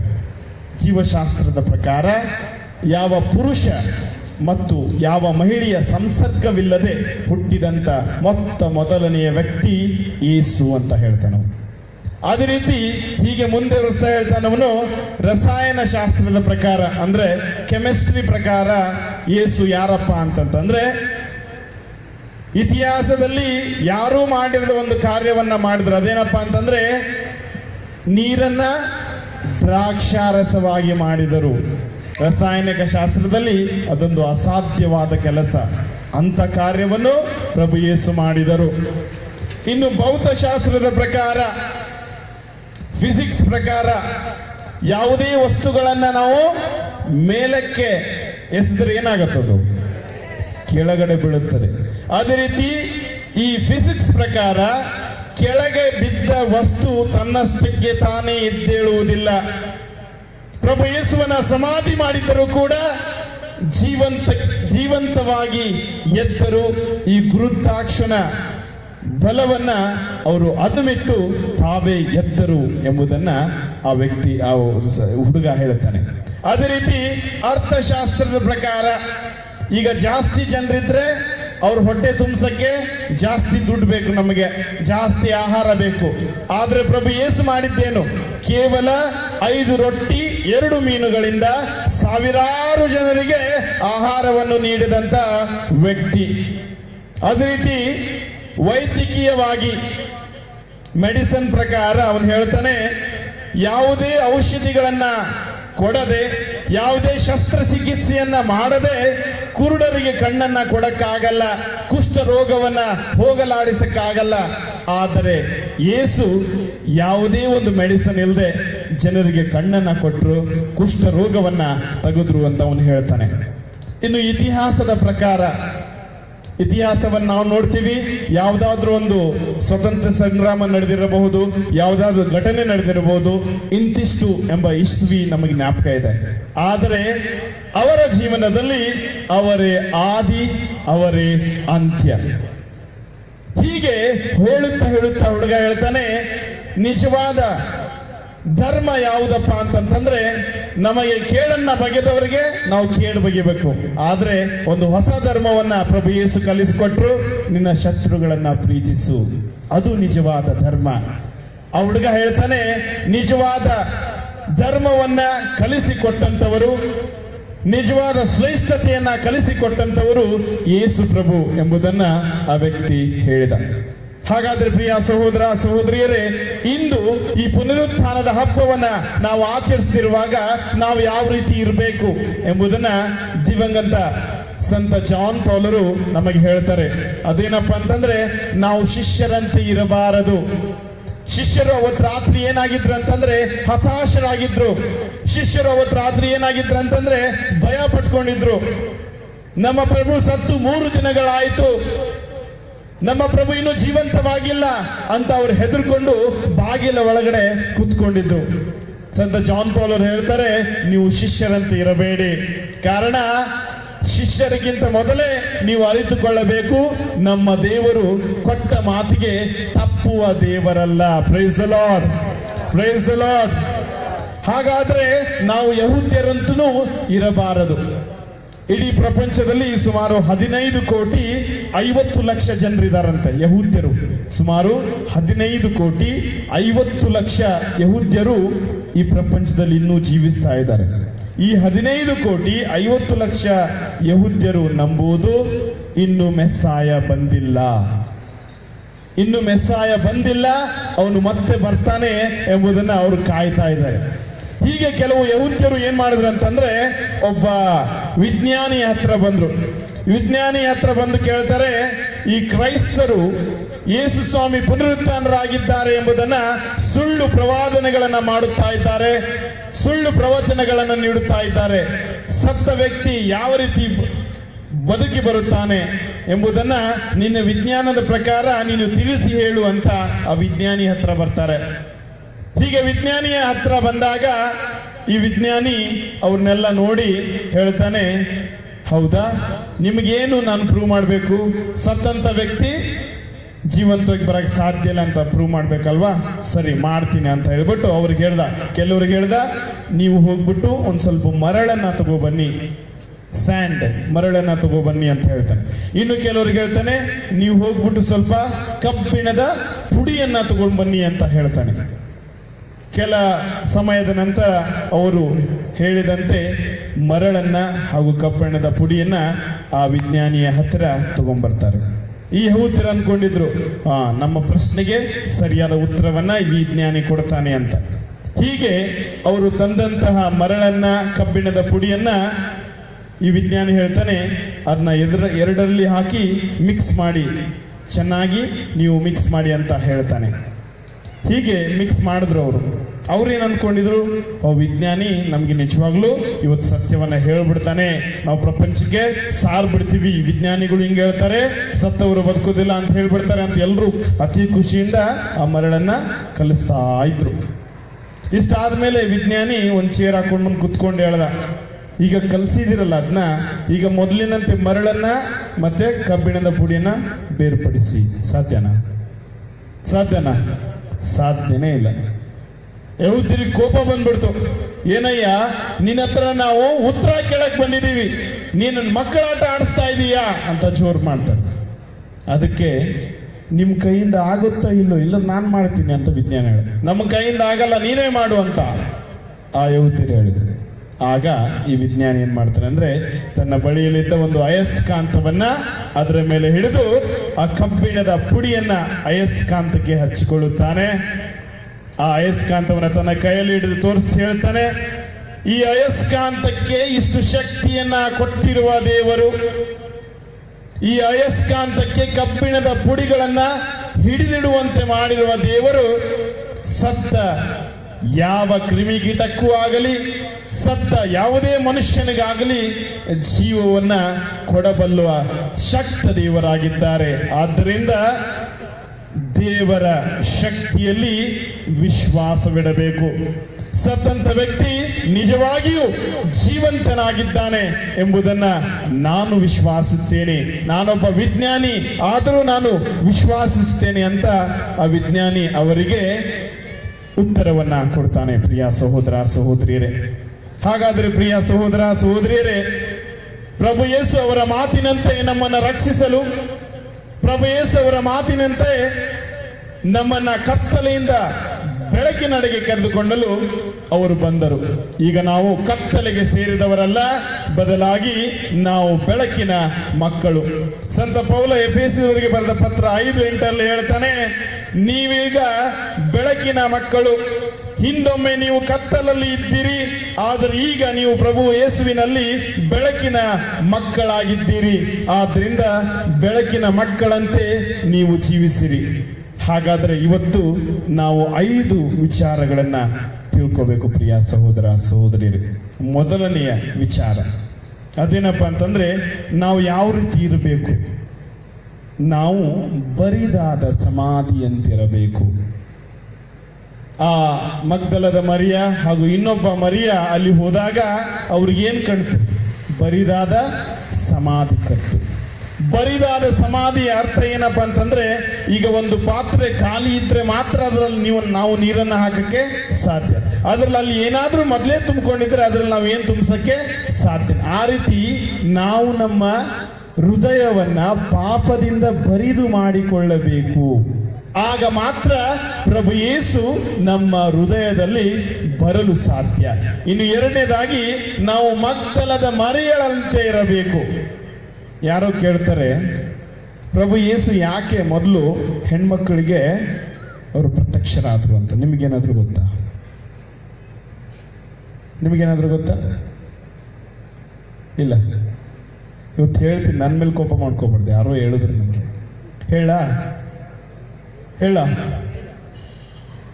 ಯಾರೋ ಹೇಳ್ತಾರೆ ಹೆಣ್ಮಕ್ಕಳಿಗೆ ಹೇಳ್ಬೇಕಂತ, ಆದರೆ ಅವ್ರಿಗೆ ಯಾವುದೇ ಗುಟ್ಟನ್ನ ಹೇಳಬಾರ್ದಂತೆ. ಯಾಕೆ ಹೇಳಿ? TV 9ಗಿಂತ ಫಾಸ್ಟ್ ಅಂತ ಅವ್ರಿಗೆ ಹೇಳಿದ್ರೂ ಇನ್ನೊಂದ್ಸತಿ ಹೇಳ್ಬೇಕಂತ. ರಹಸ್ಯವನ್ನ ಹೇಳಿ ಯಾರಿಗೂ ಹೇಳಬೇಡ ಅನ್ಬೇಕಂತ.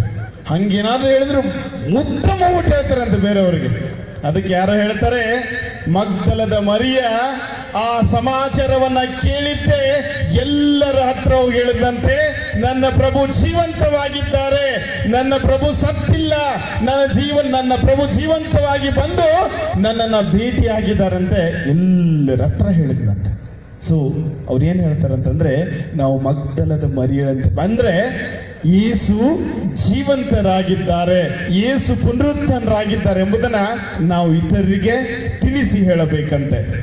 ಇನ್ನು ಮೂರನೇದಾಗಿ, ನಾವು ಅಪೋಸ್ತಲರಂತೆ ಆಗಬೇಕು. ಯಾವಾಗ ಪ್ರಭು ಯೇಸುವನ್ನ ಆ ಕೋಣೆಯಲ್ಲಿ ಅವರು ಅನುಭವಿಸಿದರೋ, ಯಾವಾಗ ಪ್ರಭು ಯೇಸುವನ್ನ ಆ ಕೋಣೆಯಲ್ಲಿ ಅವರು ಕಂಡರೋ, ಆ ಅಪೋಸ್ತಲರು ಮೊದಲಿನಂತೆ ಇರಲಿಲ್ಲ, ಬದಲಾಗಿ ಅವರಲ್ಲಿ ಒಂದು ಹೊಸ ಹುಮ್ಮಸ್ಸಿತ್ತು, ಅವರಲ್ಲಿ ಒಂದು ಹೊಸ ಉತ್ಸಾಹವಿತ್ತು. ಅದೇ ಉತ್ಸಾಹದಿಂದ ಪ್ರಪಂಚದ ಮೂಲೆ ಮೂಲೆಗೆ ಹೋಗಿ ಅವ್ರು ಏನ್ ಮಾಡಿದ್ರು ಅಂತಂದ್ರೆ ಶುಭ ಸಂದೇಶವನ್ನ ಸಾರಿದ್ರು. ಆ ಹುಮ್ಮಸ್ಸು ನಮ್ಮದಾಗಬೇಕು. ಇನ್ನು ನಾಲ್ಕನೆಯದಾಗಿ, ನಾವು ಸಂತ ಪೌಲರಂತೆ ಆಗಬೇಕು. ಸಂತ ಪೌಲ ಮೊದಲು ಕ್ರಿಸ್ತರನ್ನ ಅವನು ಹಿಂಸಿಸುತ್ತಿದ್ದ ಕಾರಣ ಅವನು ಯೇಸುವಿನ ಅನುಭವವನ್ನ ಪಡೆದಿರಲಿಲ್ಲ. ಯಾವಾಗ ಯೇಸುವಿನ ಅನುಭವ ಅವನಿಗಾಯಿತೋ ಆಗ ಸೌಲ ಪೌಲನಾದ. ಹಳೆತನ ಹೋಗಿ ಹೊಸತನ ಬಂತು. ಆದ್ದರಿಂದ ನಾವು ಸಂತ ಪೌಲರಂತೆ ಆಗಬೇಕು. ಇನ್ನು ಕೊನೆಯದಾಗಿ ಪ್ರಿಯ ಸಹೋದರ ಸಹೋದರಿಯರೇ, ಏನೇ ಆದರೂ ನಾವು ಆತನಿಗೋಸ್ಕರ ಜೀವಿಸುವೆವು ಎಂಬ ಪಣವನ್ನ ನಾವು ಪಟ್ಟುಕೊಳ್ಳ ನಮಗಾಗಬೇಕೆಂದರೆ ಬೇಕು. ಅವನು ಚೆನ್ನಾಗಿ ಖಂಡನೆ ಮಾಡ್ತಾ ಇದ್ದ. ಏನಪ್ಪಾ ಅಂತಂದ್ರೆ ಹೇಳ್ತಾ ಇದ್ದ, ಎಷ್ಟೋ ಇರುವಾಗ ಅವರು ಕಾತ್ರ ಇನ್ನು ತುಂಬಾ ಚೆನ್ನಾಗಿ ಪ್ರಬೋಧನ ಕೊಟ್ಟು ಹೇಳ್ದ, ನಂಬುವ ಹೇಳ್ದ. ಯಾವ್ದಾದ್ರು ಪ್ರಶ್ನೆಗಳಿವೆಯಾ? ಇಲ್ಲೊಂದು ಆಪಲ್ ಇಟ್ಕೊಂಡು ತಿಂದ ಮತ್ತೆ ಆಪಲ್ ತಿಂದ. ಗಣಪ ನೀನು ಅಂತ ಮತ್ತೆ ಆಪಲ್ ತಿಂದ. ಮಾತಾಡ್ತಾನ ಇಲ್ಲ ಅಂತ ಹೇಳ್ದಲ್ಲ, ಹೇಳು ನೋಡೋಣ. ಆ ಮೇಧಾವಿಗೆ ಒಂದ್ ಪ್ರಶ್ನೆ, ತನ್ನ ಮೇಧಾವಿ ಸವಿಯದೆ ಹೇಳ್ತೀನಿ. ಆ ಮುದುಕಾನೆ ತಿನ್ಬಿಟ್ಟು ಹೇಳ್ತಾನೆ, ಅಲ್ಲ ಹುಚ್ಚಪ್ಪ, ಅನುಭವ ನಿಜವಾಗಲಿ ಅರಿತುಕೊಳ್ಳ ಹೇಳ್ತೀಯ, ಈ ಕೈ ಆಗಿತ್ತು. ಅವನು ಯಾವುದೇ ವಿಧದಲ್ಲಿ ಅನುಭವಿಸದೆ ಹೇಗೆ ಅಂತ ಸೇರ್ಕೊಂಡಿದೀವಿ ಅಂತಂದ್ರೆ, ಇನ್ನು ಎಷ್ಟೋ 15 ಕೋಟಿ ಯಹೂದ್ಯರಿಗೆ ಅದು ನಮ್ಮ ಪ್ರಭು ಯೇಸು ಕ್ರಿಸ್ತ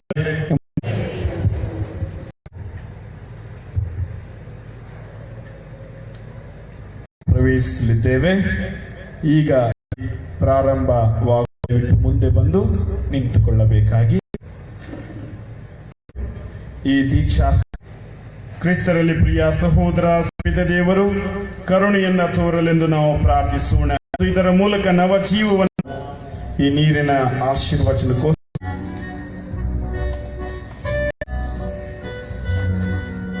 ಹಿಮಾಲಯನ ಭಕ್ತಿ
ಕರ್ತನಲ್ಲಿ ಮಾತಕರವಾದ ರೀತಿಯಲ್ಲಿ ಅನುಗ್ರಹವಾದ ಸಂಕೇತಿಯನ್ನು ಆದಿಯಿಂದಲೇ ತಾಳುವಂತೆ ಪವಿತ್ರಾತ್ಮರು ಲೋಕಾದಿಯಲ್ಲಿ ಅದರ ಮೇಲೆ ಚಲಿಸುತ್ತಿದ್ದರು.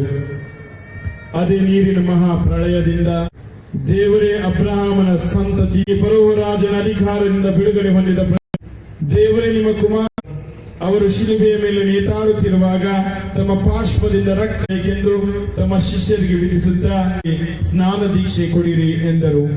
ಅದಕ್ಕೆ ಸ್ನಾನ ದೀಕ್ಷೆ ನಿಮ್ಮ ಹೋಲಿಕೆಯಲ್ಲಿ ಸೃಷ್ಟಿ ನಿಷ್ಕಳಂಕ ನವ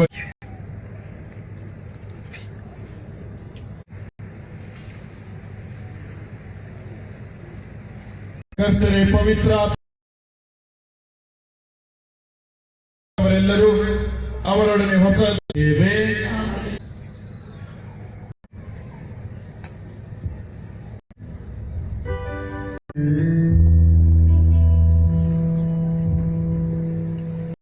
ನಾವೆಲ್ಲರೂ ಎದ್ದು ನಿಂತು ಮೊದಲನೇ ಮಾಡಿರಲ್ಲ ಕರ್ತರಿಗೆ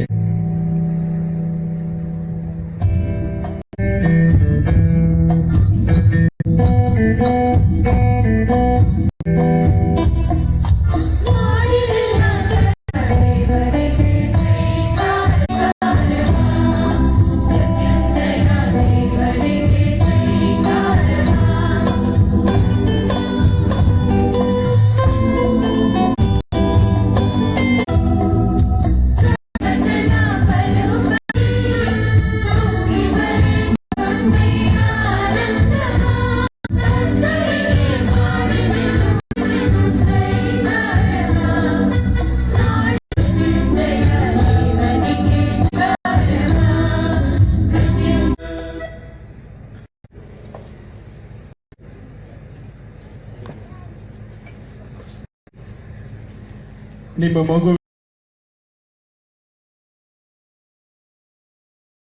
ಸ್ಥಾನ ಬೇಕೆಂದು ನೀವು ಮಾಡಿಕೊಂಡ ಕೋರಿಕೆಗೆ ನೀನು ಸೇರಿದ್ದಿ ಎಂದು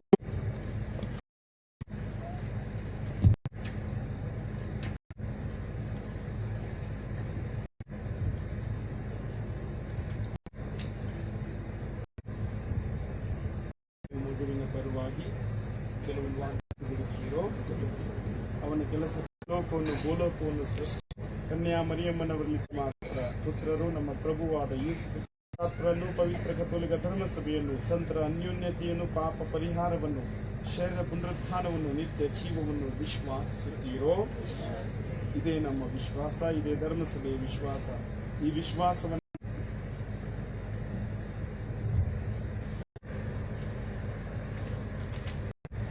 ಈಗ ತಾನೇ ನೀವು ನಿವೇದಿಸ ವಿಶ್ವಾಸ ಕೆಲ್ವಿನ್ ನೀವು ಅಪೇಕ್ಷಿಸುತ್ತೀರೋ? ಹೌದು. ಬಿಡುಗಡೆ ಮಾಡಿ ನೀರು ಮತ್ತು ಪವಿತ್ರಾತ್ಮರ ಮೂಲಕ ನಮ್ಮ ಪ್ರವಾದಿಯೂ ಗುರುವ ರಾಜರೂ ಆದ ಯೇಸು ಕ್ರಿಸ್ತಂತೆ ರಕ್ಷಣಾ ತೈಲದಿಂದ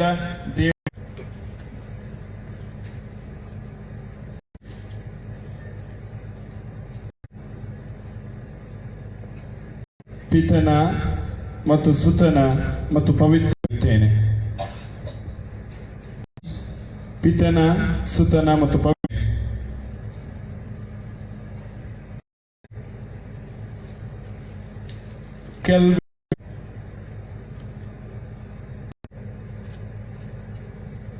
ಕೆಲ್ವಿನ್ ಕ್ಯಾರಲ್ ಸಾಕ್ಷಿ. ಬಿಳಿ ಉಡುಪು ನಿನ್ನ ಕ್ರೈಸ್ತ ಘನತೆಯ ನುಡಿಯ ಆದರ್ಶವನ್ನು ಅನುಸರಿಸಿ ನಿತ್ಯ ಕ್ರಿಸ್ತರ ಜ್ಯೋತಿಯನ್ನ ಸ್ನಾನ ತಂದೆ ತಾಯಿಯರೇ ವಿಶ್ವಾಸವನ್ನು ಕ್ರಿಸ್ತರ ಜ್ಯೋತಿಯಿಂದ ಬೆಳಗುತ್ತಿರುವ ಈ ಗಳು ಸಿದ್ಧವಾಗಲಿ. ಆಮೇಲೆ ಕೇಳುವಂತೆಯೂ ಮೂಗರು ದೇವರ ಮಹಿಮೆಗಾಗಿ ತಮ್ಮ ಸಂದೇಶವನ್ನು ಕಿವಿಯಿಂದ ಕಲಿಸೋಣ. ದಯವಿಟ್ಟು ಎಲ್ಲರೂ ತಮ್ಮ ಮೇಣದ ಬತ್ತಿಗಳನ್ನ ಕೆಲವರು ಮುಂದೆ ಬಂದು ಮೇಣದ ಬತ್ತಿಗಳನ್ನ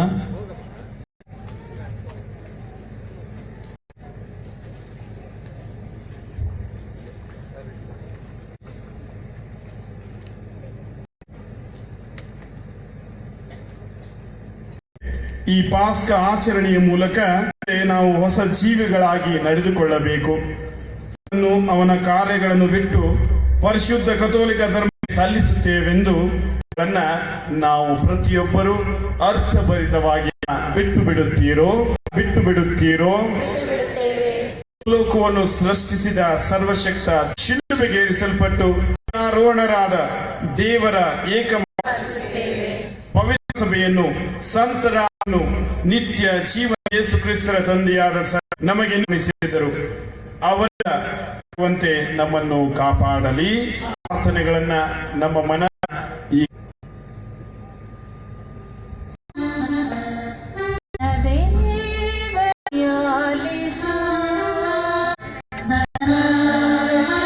ಧರ್ಮ ಸಭೆಯಲ್ಲಿ ಗುರುಗಳು ಹಾಗೂ ಕನ್ಯಾಸ್ಥರು ಮರಣ ಪರ್ಯಂತ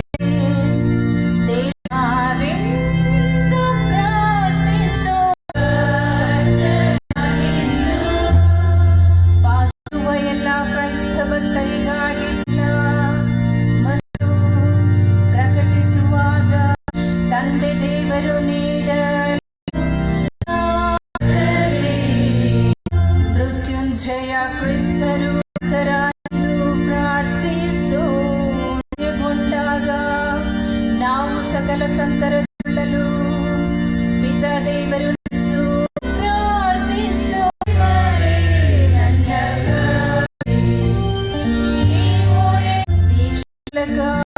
ಕ್ರೈಸ್ತ ಭಕ್ತರಿಗಾಗಿ ಪ್ರಭರು ತಮ್ಮ ಜೀವನ ಕ್ರಿಸ್ತರ ಪುನರುತ್ಥಾನದ ಪರಸ್ಪರ ಪ್ರೀತಿಸುತ್ತ ಸಿದ್ಧರಾಗುವ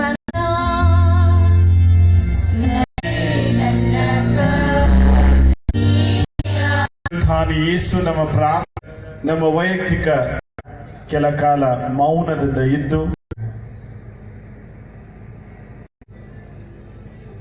ಪ್ರಾರ್ಥನೆಗಳನ್ನ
ಪ್ರಾರ್ಥಿಸಿರಿ. ಪ್ರಜೆ ಸ್ವೀಕರಿಸಿರಿ, ಅವನು ಸಂಪೂರ್ಣಗೊಳ್ಳಿ ನಮ್ಮ ಕತೆ.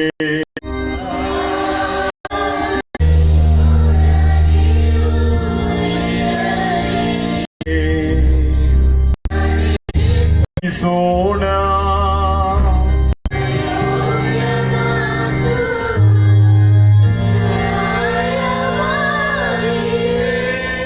ಕರ್ತರೆ, ನಾವು ಎಲ್ಲಿಯಾದ ಕ್ರಿಸ್ತರು ಅರ್ಪಿತವನ್ನು ಕೊಂಡಾಡುವುದು ನಿಜವಾಗಿ ಇದೆ. ನಮ್ಮ ಮರಣದಿಂದ ನಮ್ಮ ಮರಣವನ್ನು ವಿನಾರು ಅವರೇ ಹಾನದಿಂದ ಕುಪ್ಪಳಿಸು ನಿರಂತರವಾಗಿ ನಾವು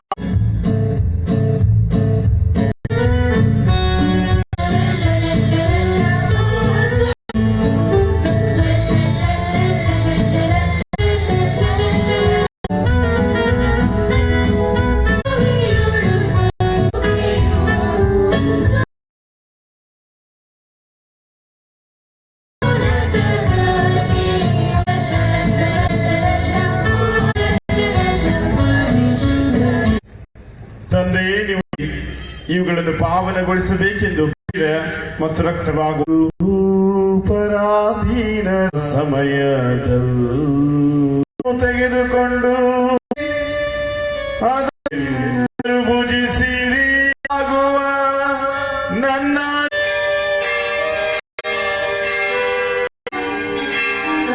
ಈ ಭೋಜನದ ಕೊನೆ ಪಾನ ಪಾತ್ರೆಯನ್ನು ತೆಗೆದುಕೊಂಡು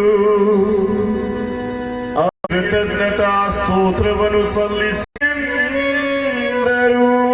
ಮಾಡಿರಿ. ಒಡಂಬಡಿಕೆಯ ನನ್ನ ಪಾಪ ಪರಿಹಾರಕ್ಕಾಗಿ ನನ್ನ ಸ್ಮರಣೆಗಾಗಿ